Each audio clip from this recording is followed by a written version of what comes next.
آزاد جموں کشمیر قانون ساز اسمبلی میں 8 مخصوص نشستوں پر انتخاب کے لیے الیکشن کمیشن نے شیڈیول جاری کر دیا۔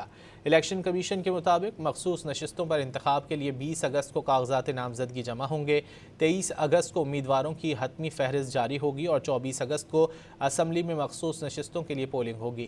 مخصوص نشستوں میں خواتین کی 5 جبکہ علماء و مشائخ، اوورسیز کشمیریوں اور ٹیکنوکریٹ کی ایک نشست شامل ہے۔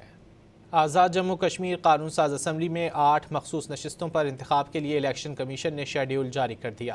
الیکشن کمیشن کے مطابق مخصوص نشستوں پر انتخاب کے لیے 20 اگست کو کاغذات نامزدگی جمع ہوں گے، 23 اگست کو امیدواروں کی حتمی فہرست جاری ہوگی اور 24 اگست کو اسمبلی میں مخصوص نشستوں کے لیے پولنگ ہوگی۔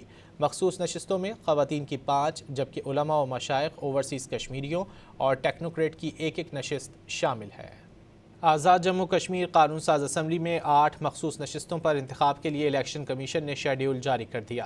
الیکشن کمیشن کے مطابق مخصوص نشستوں پر انتخاب کے لیے 20 اگست کو کاغذات نامزدگی جمع ہوں گے، 23 اگست کو امیدواروں کی حتمی فہرست جاری ہوگی اور 24 اگست کو اسمبلی میں مخصوص نشستوں کے لیے پولنگ ہوگی۔ مخصوص نشستوں میں خواتین کی 5 جبکہ علماء و مشائخ، اوورسیز کشمیریوں اور ٹیکنوکریٹ کی ایک نشست شامل ہے۔